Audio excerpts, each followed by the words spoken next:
It all started with that smug little grin creeping onto his face. You know the kind, the self-satisfied smirk men wear when they believe they're ahead in some unspoken contest. He even started humming in the shower, which was bizarre since the Jack I knew hadn't hummed in years. I was stunned. Never in a million years did I see this coming. Sure, every marriage has its highs and lows, but when Jane dropped her bombshell over dinner, I nearly choked on her signature honey-glazed chicken. "I want an open marriage," she said, as casually as if she were asking for the salt. "Either that or we get divorced." The kids were upstairs, thankfully oblivious. Tommy had his music blasting as usual, and Carol was lightly texting her friends while pretending to study. It was just a regular Tuesday night. Except my entire world was suddenly in free fall. "What?" I stammered, my fork frozen halfway to my mouth. The green beans I'd roasted and seasoned for dinner sat untouched on my plate. "Jane, where is this coming from?" She methodically cut into her chicken, avoiding my gaze. "I'm bored. You're always working and I need more." I set my fork down, trying to make sense of her words. "Always working? Jane, I put in 40, maybe 50 hours a week tops. I'm home every weekend. We go out to dinner, we watch movies together." "It's not enough," she interrupted, finally meeting my eyes. Those blue eyes, ones that had captivated me 2 decades ago, now looked cold, unyielding. "I feel neglected, stuck. Is that what you want for me?" My mind raced to our finances, the carefully planned college funds for the kids. Tommy would be heading off in 2 years, and Carol not long after. "Maybe," I hesitated, "maybe you could go back to work. The kids are in high school now. You said before that you miss your career." Jane's sharp laugh cut through me. Work? That's your solution? No, Jack, that's not what I want." She shoved her plate away, barely touching the perfectly cooked chicken she had glazed from scratch, a rare effort she usually saved for special occasions. "I want excitement. I want to feel alive again." I rubbed my temples, feeling a headache building. "So you're saying you want to date other people while we're married?" "Yes," she said firmly, "and if you can't accept that, then let's get divorced. It's your choice." The word divorce hit me like a punch to the gut. My thoughts immediately went to Tommy and Carol upstairs, their stable world on the verge of collapse. I imagined the college funds divided, lawyers, custody battles, the inevitable chaos. "Can I think about it?" I asked, my voice barely audible. Jane stood, picking up her plate. "Take all the time you need, but not too long." She paused at the kitchen door. "Oh, and Jack? Don't tell the kids. Not yet." After she left, I sat motionless, staring at my half-eaten dinner. The once glossy honey glaze had turned dull and congealed, much like our marriage. 20 years, 2 kids, countless memories, all teetering on the edge because my wife was bored. Part of me wanted to call her bluff, to stand firm. But the other part, the one that had grown up watching my own parents' bitter divorce, couldn't bear the thought of putting our kids through the same. That part was already wavering. Upstairs, Tommy's music shifted to something softer and Carol's laughter floated down, probably at something on her phone. For them, it was just another Tuesday night. For now. I pushed my plate away, buried my face in my hands, and wondered how I could possibly navigate this mess without tearing apart everything I'd worked so hard to build. Jane's perspective. God, you should have seen his face when he finally gave in. After 3 days of awkward silence and those pitiful puppy dog eyes, Jack shuffled into the bedroom like a defeated accountant, which, let's be honest, he basically is, and muttered that he'd agree to try. I had to fight the urge to roll my eyes when he started laying out his conditions. No bringing dates home, as if I'd want to. No dating anyone we know, please, this town's too small for decent options anyway. No discussing the dates, and keeping everything private, obviously. I don't need neighborhood gossip. I sat at my vanity, pretending to focus on applying my night cream as he droned on about boundaries and respect. "Whatever you need, honey," I said sweetly, watching his reflection in the mirror. He looked relieved, as if he'd accomplished something monumental. Men can be so simple sometimes. "I mean it, Jane," he insisted, pacing across the cream-colored carpet I'd chosen years ago. "This isn't a free-for-all. We need rules to make this work." I swiveled around on my stool, crossing my legs deliberately. Of course, darling, I completely understand. I didn't, really.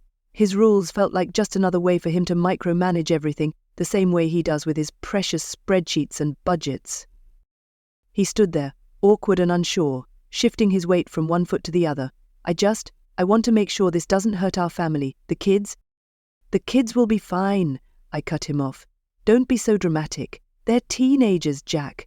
They're barely home. Tommy's always at basketball and Carol's glued to her phone. No. Still, he persisted, we need to be discreet. I stood, patted his cheek, and smiled at how he flinched at my touch. Don't worry so much. This will be good for us. You'll see.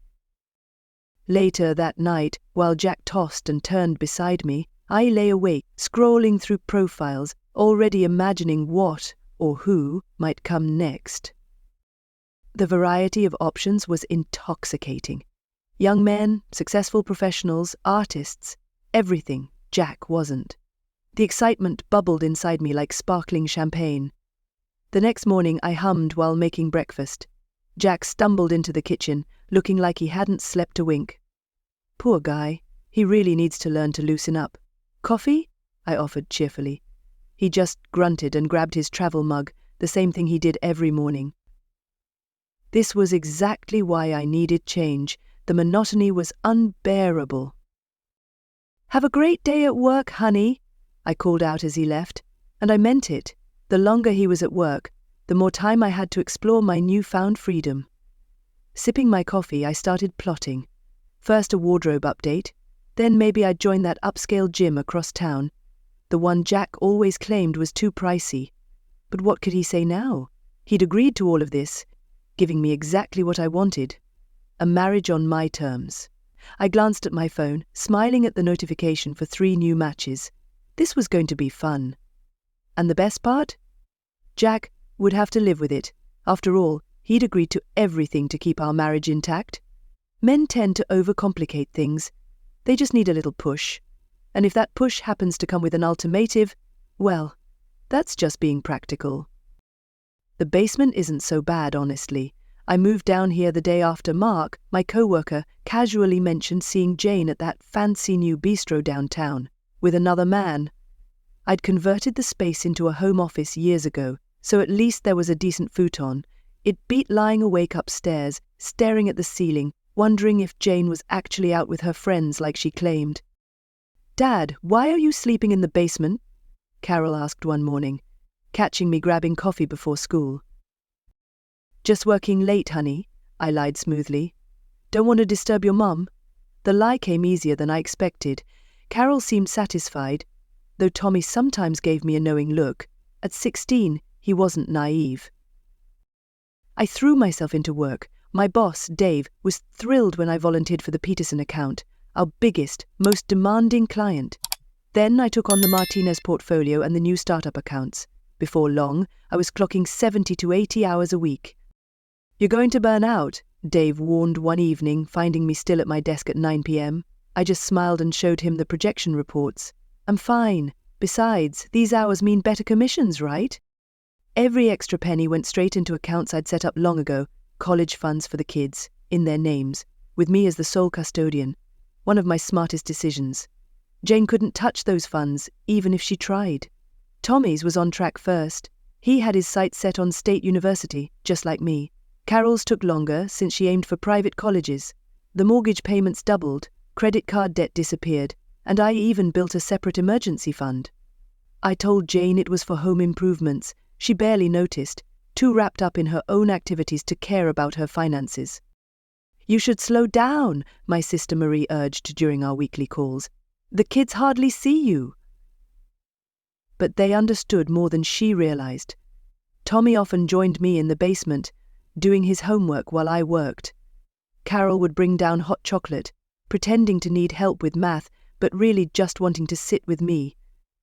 They never asked about the arrangement with their mother, and I never offered an explanation. Some burdens aren't meant for children to carry. 2 years passed like this. Jane either didn't notice my absence or didn't care. When we did talk, it was about logistics or the kids. She'd occasionally mention wanting a new car or a bigger house, especially after I hit senior manager status. "We can afford it now," she'd say, scrolling through real estate listings. I'd just nod and go back to my spreadsheets. What she didn't know was that I'd already reached my goals. The debts were gone, the college funds secure, and my personal safety net was solid. For the first time in our marriage, I felt stable, not just financially, but emotionally. When I finally cut back to normal hours, Dave clapped me on the back. "About time," he said. "You've earned it." Jane, of course, had other plans. "We really should get a bigger house," she suggested over dinner. "And my car is getting old." I looked at her, really looked at her, and felt nothing but calm certainty. "No," I said simply. "I'm done with extra hours." The first time I saw him dressed up for a date, I laughed. Jack, in his navy blazer and new cologne, trying to relive his college days. It was almost adorable in a pathetic way. I had 3 dates that week, so why would I care? But then that smug little grin started showing up on his face, that infuriatingly satisfied look men get when they think they're winning. He even started humming in the shower. Jack hadn't hummed in years. "Going out again?" I asked one Friday, watching him adjust his collar in the hallway mirror. He'd lost weight, I noticed with irritation. When had that happened?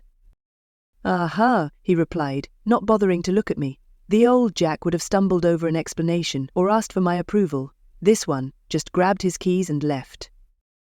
I immediately texted Brian, or was it Ryan, for a last-minute meet-up. No way was I staying home while Jacques played The Bachelor, but even as I got ready, something felt off. The thrill wasn't there anymore. "Mom?" Carol peeked into my room. "Can you help me with this essay?" "No doubt, honey. Mum's busy." I watched her reflection in my vanity mirror as disappointment flickered across her face. She used to ask Jack for help in his basement office, but lately he wasn't available. The next week I doubled down. 2 dates on Tuesday, drinks on Wednesday, dinner on Thursday. At breakfast I casually mentioned each outing, hoping for a reaction. Jack just nodded and asked Tommy to pass the orange juice. "We need to revisit our arrangement," I declared one evening, cornering him in the kitchen. "Set some new ground rules." As he glanced up from his phone, raising an eyebrow, he asked bluntly, "Why?" I stumbled, caught off guard by his straightforwardness. "It just feels like things are becoming unbalanced," I said hesitantly. "Unbalanced?" That infuriating eyebrow arched again. "How so?" "You're seeing the same woman too often." The words escaped before I could stop them. This was supposed to be casual, Jack, not whatever it is you're doing. He actually laughed, a low, amused chuckle. "I don't recall that being one of the rules, Jane.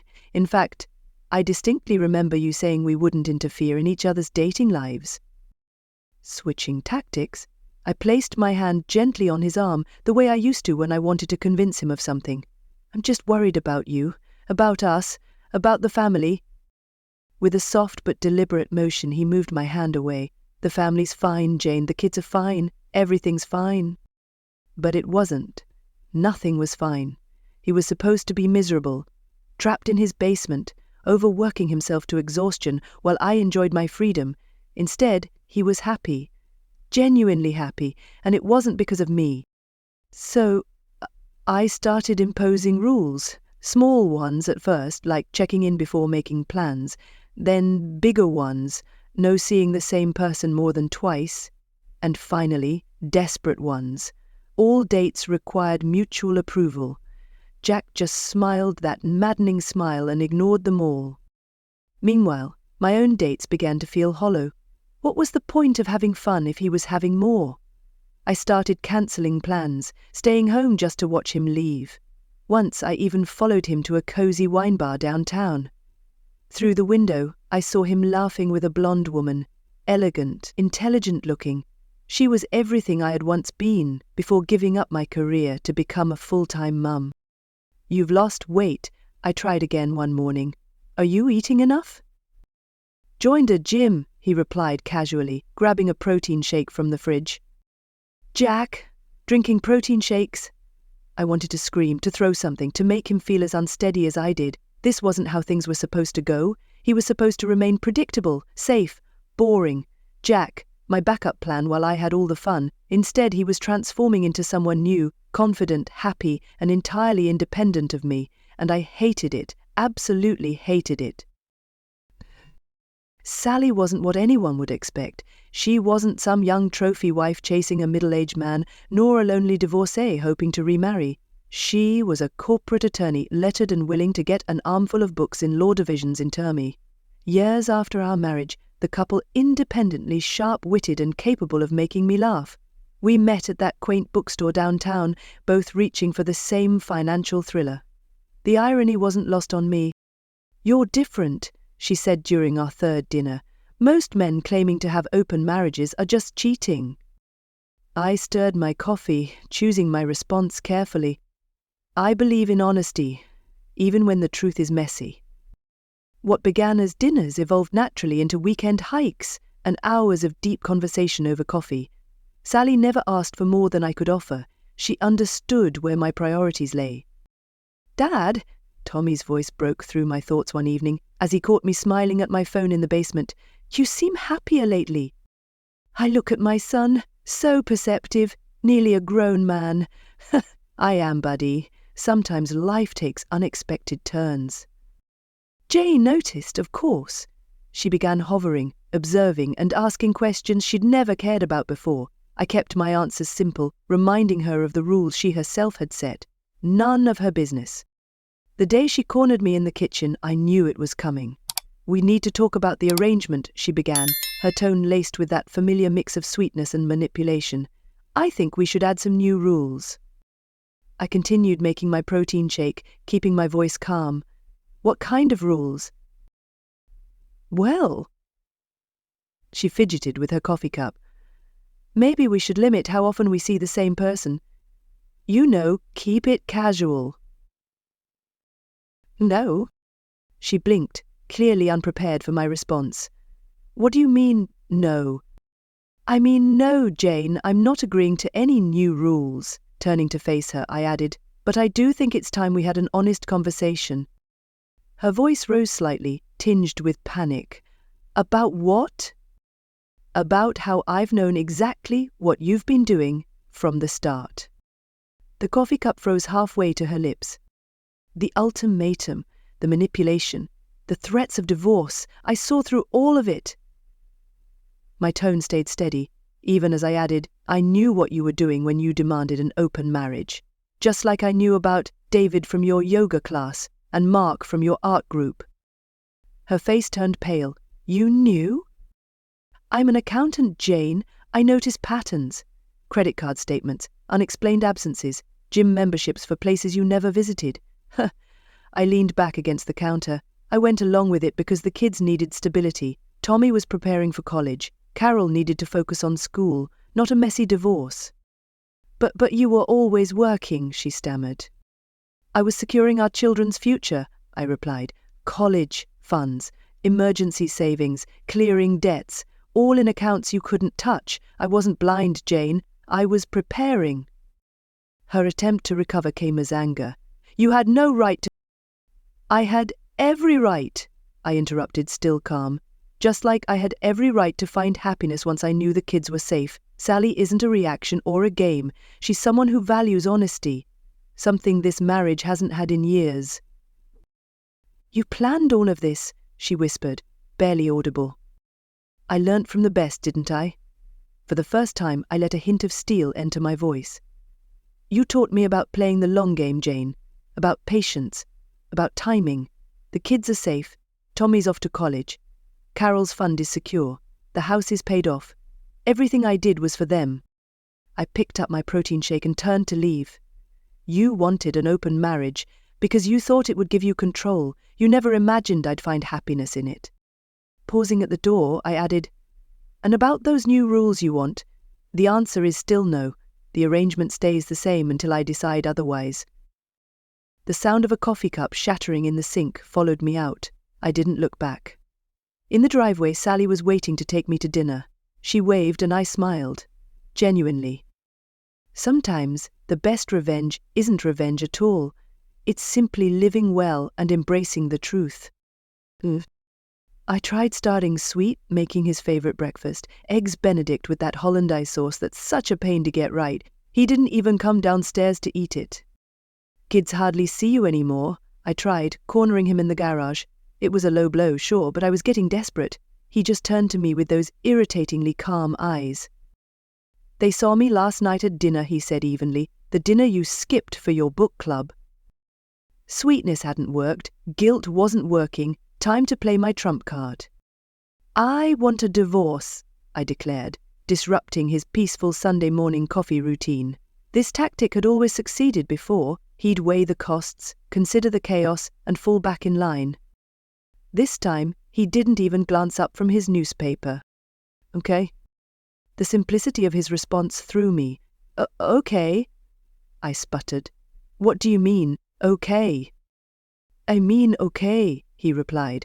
I'll call Steve Morrison tomorrow. He's an excellent divorce attorney. This wasn't how it was supposed to go.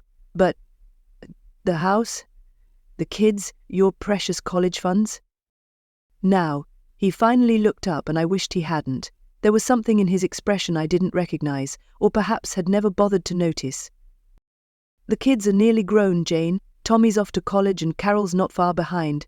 Their futures are secure. He folded his newspaper with excruciating precision. As for the house, I felt like I was sinking. I'll take you for everything, I blurted. He smiled. Actually smiled. You might want to revisit the prenup before making threats. The prenup? That ridiculous piece of paper I'd signed 20 years ago, back when I was naive, convinced I'd never need to think about it. His father, the old accountant, had insisted on it. That thing isn't even valid anymore, I said, though my voice faltered. Actually, he said, pulling a folder from his briefcase like he'd been waiting for this moment, it's very valid, Article 3, Paragraph 2 to be exact. The room spun around me. What are you talking about? In cases of infidelity, which, by the way, includes everything before this open marriage arrangement, you forfeit all rights to alimony. You're entitled to 25% of the asset value at the time of divorce, limited to the primary residence. But I gave up my career for this family. I was shouting now, actually yelling. No one asked you to, he replied, maddeningly calm. In fact, I suggested multiple times over the years that you go back to work. You chose not to. Desperation clawed at me. I grabbed his arm, pressing close the way I used to when I wanted to persuade him. Jack, honey, we can fix this. We have history, memories. He gently removed my hand. Yes, we do, including the memory of every manipulation, every threat, every time you used divorce as a weapon. He stood up. I filed the papers this morning. Get yourself a lawyer. I'll tell everyone what you did, I said, frantic now, grasping for anything. How you trapped me? Tell them what, Jane? That your open marriage plan backfired? That your husband finally stood up for himself? Go ahead. He walked to the door. Oh, and you might want to start looking for an apartment. Steve says the house sale should be finalized in about 60 days. I hurled my coffee mug at the closing door. It shattered, leaving a dark stain on the cream wall I had picked out years ago. Just like my meticulously crafted life was now leaving a stain on everything I thought I controlled. That night, I scrolled through my phone. All those dating app matches suddenly felt meaningless. My friends weren't responding. Even my sister had replied with a curt text, "You made your bed, Jane." I heard his car pull into the driveway, probably returning from another flawless date with Sally. Through the window, I watched him step out of the car. He stood taller than I remembered. When had that happened? When had I lost control of everything? The copy of the prenup still sat on the kitchen counter, exactly where he had left it. 20 pages of legal jargon, all boiling down to one inescapable fact. I had outsmarted myself. Years of manipulation, and in the end, I was the one who'd been played. The irony might have been funny, if it wasn't happening to me.